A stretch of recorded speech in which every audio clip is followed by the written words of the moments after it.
تو وہ پھر آج یہاں پہ تشریف لائے ہمارے پروگرام میں. ٹھیک ہے. تو ان کا ایک انٹرویو ہوا تو آذربائیجان سے متعلق جو ہے نا زبردست سر کی بھی کچھ اسٹڈیز وہ ذرا شیئر کرتے. تو میں نے کہا سر تھوڑی دیر رک جائیں تو ہم حاضرین اور سامعین. نہیں یہ تو بڑا اچھا. میں یہ عرض کر رہا تھا کہ آذربائیجان میں جی وہ دیوار ہے جس کا ذکر قرآن میں آتا ہے. ذوالقرنین نے جو دیوار بنائی جی تھی جی جی جی جی کہ وہ جب وہاں گئے تھے تو اس کو کچھ لوگ ملے, انہوں نے کہا کہ یہ ان یاجوج وماجوج مفسدون فی الارض فہل نجعل لک خرجا ان تجعل بیننا وبینہم ردما آتون. تو انہوں نے کہا کہ ہم آپ کے لیے کوئی پیسے اکٹھے کریں, جی کوئی ٹیکس جمع کریں جی تو تاکہ آپ ہمارے اور ان کے درمیان ایک دیوار بنا دیں. تو اس نے کہا کہ قال ما مکنی فیہ ربی خیر فاعینونی بقوۃ اجل لکم ردما آتونی زبر الحدید. اس نے کہا کہ نہیں, مجھے اللہ تعالیٰ نے جو کچھ دیے ہوئے ہیں تو وسائل وہ کافی ہیں, جی تم مین پاور سے میری مدد کرو. اچھا. تو پھر وہ انہوں نے مطلب ہے کہ اس میں ڈالے, لوہا ڈالا دو پہاڑوں کے درمیان میں, اور حتیٰ اذا صار بین الصدفین قال انفخوا. جب وہ دونوں وادیوں کے درمیان کی جگہ جو ہے نا وہ اس سے بھر گئی, جی لوہے سے بھر گئی, تو اس نے کہا اب اس میں آگ لگاؤ. پھر جب وہ آگ لگائی اور وہ پگھل گیا تو اس نے کہا کہ اس کے اوپر میں تانبا ڈالوں گا. تو اوپر سے اس نے اس کا تانبا ڈالا اور وہ اس طرح سے وہ دیوار بن گئی. تو وہ دیوار جو ہے نا اس کا قرآن میں ذکر آیا. جی. تو حضرت عمر رضی اللہ عنہ نے ایک ڈیلیگیشن بھیجا تھا کہ جا کے نا اس دیوار کو دیکھ کے آؤ اور آ کے رپورٹ کرو کہ how does it look like. جی. تو وہ مختلف جگہوں سے ہوتے ہوتے آذربائیجان پہنچے. تو آپ کو پتہ ہے کہ مجھے ادھر اسی طرح کی جگہوں پہ جانے کا شوق ہے جن کا ذکر قرآن میں آتا ہے. جی جی. تو میں نے کیا کہ میں نے آذربائیجان کا ویزا لینے کی کوشش کی. اچھا.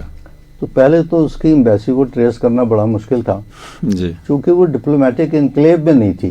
کسی گلی میں کسی اسلام آباد کے. اور یہ بات بھی میرا خیال پرانی ہے, یعنی ابھی تو تقریباً ساری انہوں نے ایک طرف. ابھی بھی کافی ہیں. اچھا ابھی بھی ہیں. اچھا ابھی بھی کچھ ایمبیسیز جو ہیں ریڈ زون کے اندر تو کام ہے, باہر زیادہ ہیں شاید. اچھا اچھا. تو وہ بہرحال وہ میں نے لوکیٹ کر لی اور میں وہاں گیا. جی. تو وہاں ایک گارڈ کھڑا ہوا تھا, اس نے کہا کہ جی اندر جانے کی اجازت نہیں.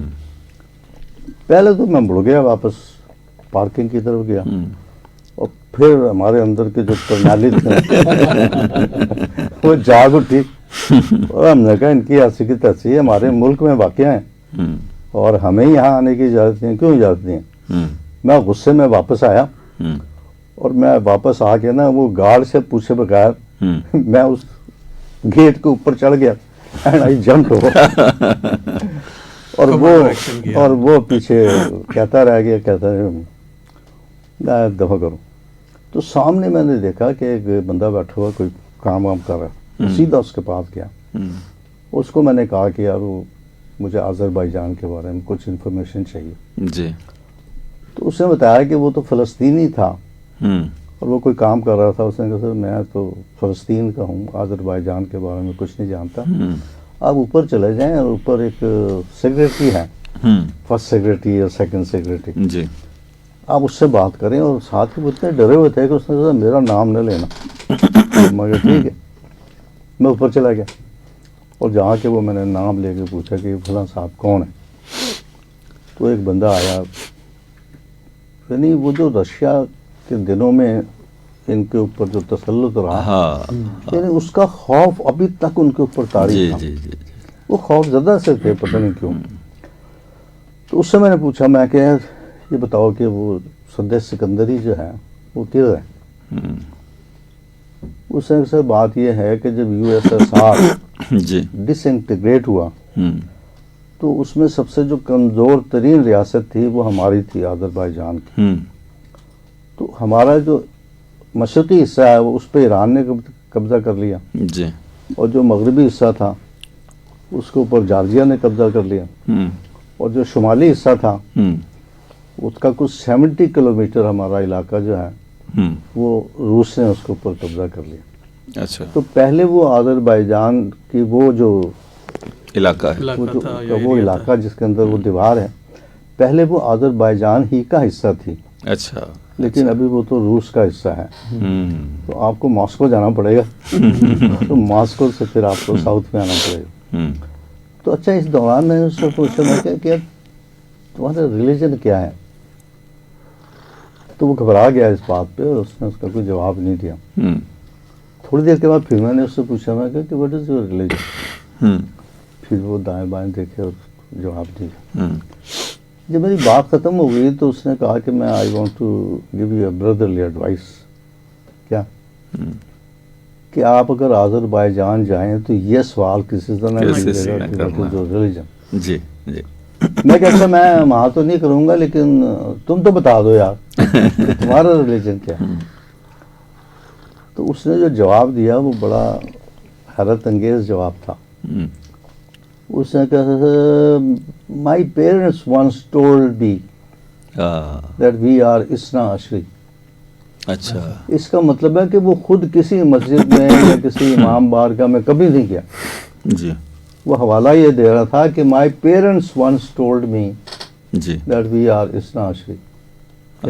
شیعہ لوگ ہیں آذربائیجان میں, شیعوں کی جی اکثریت ہے. جی. تو اس طرح سے وہ مطلب ہے کہ اس کے بعد میں نے رشیا جانے کی بڑی کوشش کی, لیکن ان دنوں تو بڑا مشکل تھا. آج کل سنا ہے کہ کچھ فیسلٹیز ہو گئی. ابھی تو حالات بڑے اچھے بتائے جاتے ہیں, اور اسلام کے حوالے سے وہاں سے بڑی اچھی خبریں آ رہی ہیں. اور یہ ایک جگہ بیٹھے بات ہو رہی تھی, کچھ احباب جو تھوڑا خبر رکھتے ہیں, ان کا کہنا یہ تھا کہ یہ ہم نے کچھ عرصہ پہلے بھی سنا کہ جی فلاں جگہ پہ ایک مسجد بن رہی ہے, فلاں جگہ پہ مسجد کا افتتاح ہو رہا ہے. ماسکو تک کے اندر مسجدوں کی جو ہے وہ آئیں خبریں. تو انہوں نے بتایا کہ یہ جو پیوتن ہے, اس کو اس کے کسی ایڈوائزر نے کہا ہے کہ تمہارا, یعنی ہم ان کے ساتھ, مسلمانوں کے ساتھ جو ہم نے جھگڑا چھیڑا ہوا ہے, تو اصل میں ہماری جو لڑائی ہے وہ دوسری پارٹی سے ہے. تو ان کو ہم اگر اپنے کر لیں تو اہل یورپ اور جو امریکہ ہے, بنیادی طور پہ ان کو ہم اپنا, وہ تو ہمارے دشمن ہیں ہی, تو اگر ہم ان کو اپنے ساتھ ملا لیں تو ہمیں ایک بڑی مطلب ایک سپورٹ کہہ لیں, یا مطلب ان کے ساتھ ہم اس طرح سے نہ کریں. تو ابھی ان دنوں مطلب رویہ جو ہے, میں آپ کو بتاؤں کہ چچنیا جو ہے ہمیشہ روس کے لیے جو نا, وہ کہتے ہیں نا کہ وہ گلے کی ہڈی جو پھنس جاتی ہے وہ رہا ہے. لیکن اس وقت جو ہے وہ چچنیا کے بہت ہی اچھے ریلیشنز ہیں پیوٹن گورنمنٹ کے ساتھ, اور وہاں کوئی بغاوت اور کوئی ایسا عنصر نہیں ہے, بلکہ اس نے کافی فیسیلیٹیٹ کیا ہے ان لوگوں کو. اچھا, اب آج پروگرام چونکہ ہم نے, جیسا کہ ہمارا شیڈیول ہوتا ہے کہ ہم اسی طرح شروع کر دیتے ہیں کوئی ٹاپک کے بغیر. ملک خالد ضمیر صاحب آج ہمارے ساتھ موجود ہیں, اور ملک صاحب جو ہیں ان کا سپورٹس کے ساتھ ایک تعلق ہے, اور آج بیسکلی تو ان کا ایک انٹرویو ہونا ہے ہماری گیسٹ گیلری کے لیے, جو ان کی شخصیت کے اوپر, ان کے کام کے اوپر انشاءاللہ بات ہوگی. لیکن آج ہم نے ان کو کیجول ٹاک میں بھی جو ہے نا دعوت دی کہ ہمارے ساتھ شامل ہوں.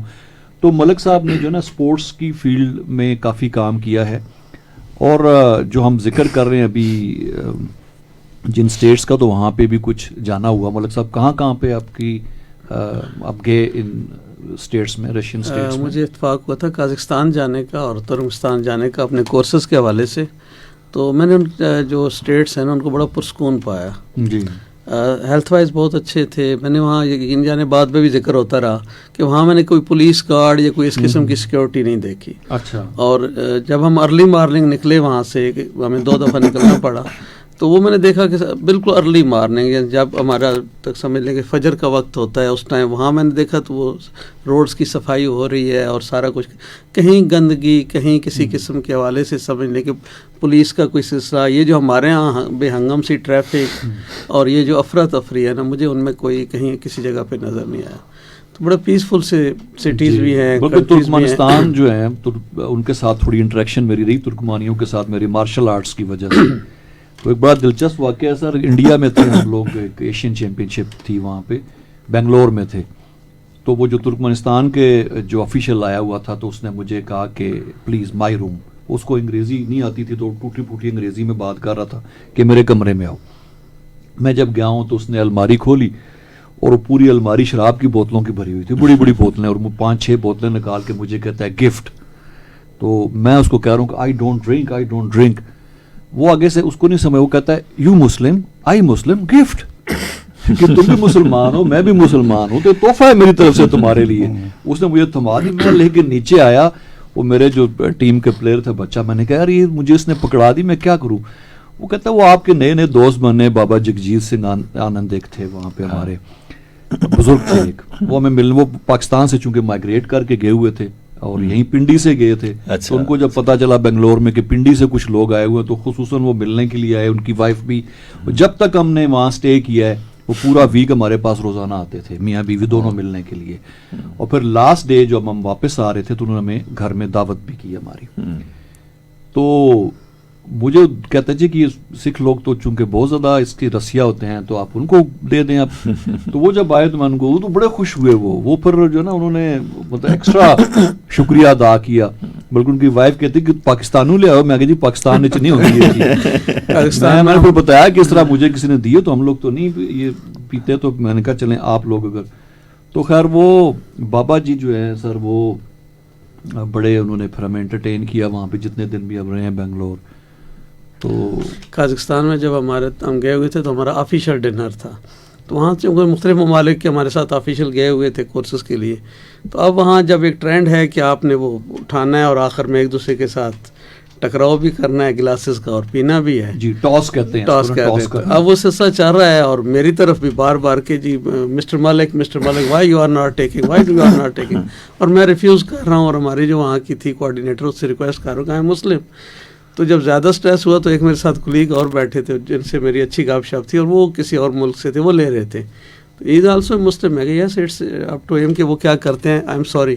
کہتا ہے یہ نیا ہے, کچھ عرصے بعد یہ بھی ہمارے ساتھ عادی ہو جائے گا.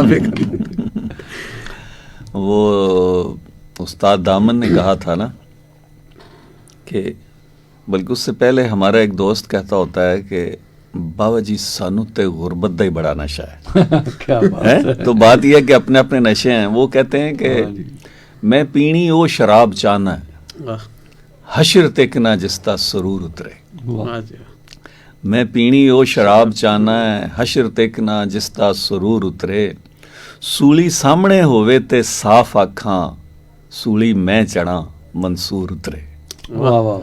تو بات یہ ہے کہ اپنے اپنے نشے ہیں.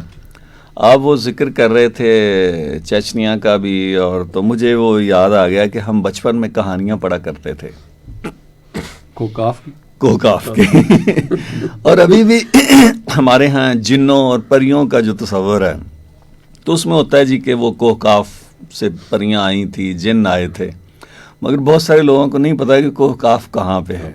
وہ یہ جو آذربائیجان اور یہ 3 اسٹیٹ, داغستان اور چچنیا. ہاں نہیں یہ اپنا آذربائیجان اور اس کے ساتھ جارجیا اور تیسرا ایک اور ملک ہے. یہ تینوں ملک جو ہے نا, these are called Caucasian status. اچھا, کوہ کاف کی 3 ریاستیں ہیں. ٹھیک ہے. تو وہ وہیں سے مشہور ہے. تو اس میں ہم سنتے تھے کہ جی چونکہ شاید پھر چچنیا میں کچھ حصہ زیادہ آتا ہوگا تو کہتے تھے جی چچنیا کا جو علاقہ ہے.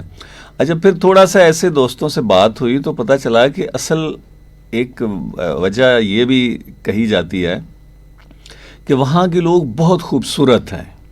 چچنیا کے جو نوجوانوں کو تو ہم نے بھی دیکھا, بہت جوان, لمبے قد اور خوبصورت, اور تو شاید یہ بھی ایک پریوں کا اور ایک خوبصورتی کا جو ہے نا کوہکاف کے ساتھ ایک تصور ہی جو ہے وہ افسانوی سا جو ہے وہ آ جاتا ہے. اور اس کے بعد پھر ایک اور اس کے بارے میں پڑھا تھا کہ وہاں زبانیں بہت زیادہ ہیں. تو وہ ایسے جیسے کوئی مت ہوتی ہے یا روایت ہوتی ہے کہ کہتے ہیں کہ جب کوئی زبانیں تقسیم ہو رہی تھیں تو وہ گٹھڑی زبانوں والی یہاں کھل گئی تھی.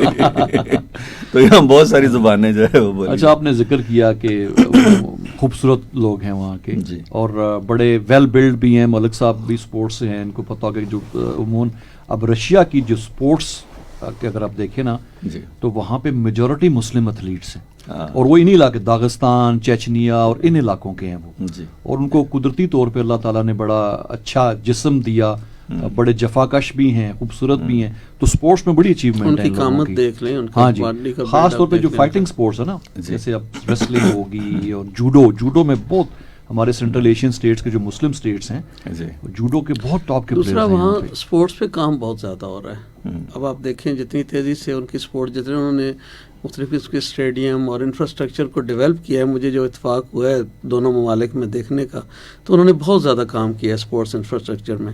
اور وہ کسی نے کہا تھا, اور وہ یہ حقیقت ہے کہ اگر دنیا کے امن کے لیے ایک سپورٹس ہی کافی ہے. تو جب ہم اس طرف دیکھتے ہیں تو اب وہ ممالک تو یہ بات سمجھ گئے ہیں. اب بیڈ لک ہماری یہ ہے کہ ہمارے آپ دیکھ لیں کہ سارے گراؤنڈز ویران پڑے ہوئے ہیں, کوئی پالیسی نہیں ہے اسپورٹس پہ, کوئی کام نہیں ہو رہا. نتیجہ کیا ہے کہ ہمارے ہاں ٹینشن, ڈپریشن, انگزائٹی, آپس میں لڑائی جھگڑے, یہ سارے کیوں بڑھے ہوئے ہیں؟ اس کی وجہ صرف کہ ہمارے پاس کوئی اسپورٹس کا انفراسٹرکچر ہے ہی نہیں. ہمارے اسکولوں میں دیکھ لیں, کالجز میں, یونیورسٹیز میں دیکھ لیں کس لیول کی اسپورٹس ہو رہی ہے.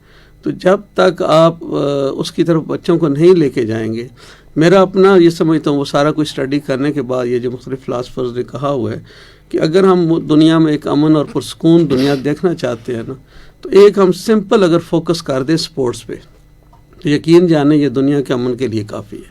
ہمیں اور کچھ کرنا نہیں چاہیے. کیوں؟ سپورٹس آپ کو ڈسپلن بھی سکھاتی ہے, سپورٹس آپ کو سکون, ایک دوسرے کے ساتھ پیار کرنا, ایک دوسرے کی کیئر کرنا, آپ اپنی ہار کو تسلیم کرتے ہیں, آپ کی بیہیویئر اور اگلے کو ریوارڈ دیتے ہیں, کھلے دل کے ساتھ اپریشیٹ کرتے ہیں. اور یہ ہمیں چیزیں کہاں سے آتی ہیں؟ یہ سپورٹس دیتی ہے.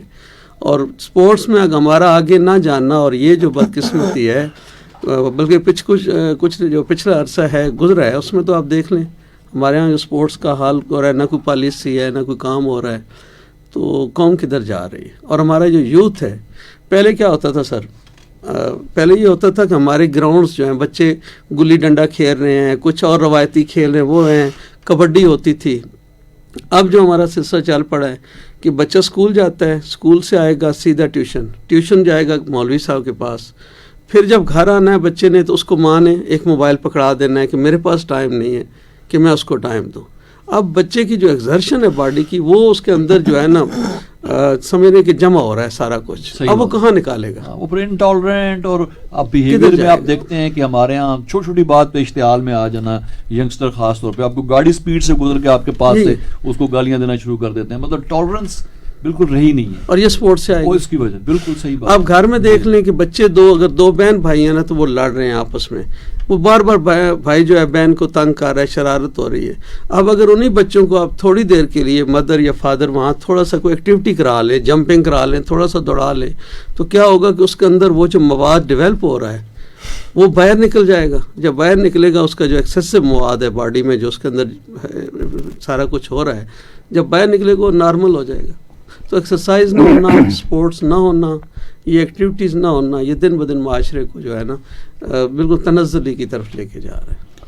اچھا, داغستان کا ذکر آیا تو داغستان کے حوالے سے مجھے ایک یاد آیا کہ وہاں کی ایک بڑی عظیم شخصیت تھی امام شامل, جنہوں نے رشیا کے خلاف جہاد کیا تھا. اور وہ بڑی دلچسپ کہانی ہے کہ انہوں نے امام شامل کے بیٹے کو اغوا کر لیا. اچھا. اور اس کو انہوں نے, جو ملکہ تھی وہاں کی, اس نے اس کو اپنے محل میں رکھا. اچھا. اور اس کی پرورش جو ہے نا وہ بالکل شہزادوں جیسے کی. اس کے بعد پھر یہ امام شامل جو ہے, یہ تو ان کے جہاد میں شامل تھے, تو انہوں نے کچھ روس کے کچھ اہم لوگ پکڑ لیے. پتہ نہیں ان کے شاہی خاندان کے کچھ لوگ تھے یا کوئی فوج کے تھے. تو بہرحال اس کی وجہ سے ہی کافی برس تک یہ سلسلہ چلتا رہا. وہ بچہ گیا تھا اور وہ جوان ہو گیا وہاں محل میں پڑھتا پلتا بڑھتا. تو یہ طے ہوا کہ جی آپ یہ ایکسچینج آف پریزنرز کریں, کہ ہم آپ کا بیٹا آپ کو واپس کر دیتے ہیں اور آپ ہمارے بندے چھوڑ دیں. تو ایک پل تھا, اس پل کے اوپر ادھر یہ جمع ہو گیا, ادھر وہ رشین جمع ہو گئے, اور انہوں نے اس کو وہاں سے چھوڑا. جو شہزادے کی طرف سے جس کی پرورش پائی, وہ جب تقریباً سینٹر میں آیا نا, تو وہ امام شامل نے کہا کہ یہ جو کچھ تم نے پہن رکھا ہے نا,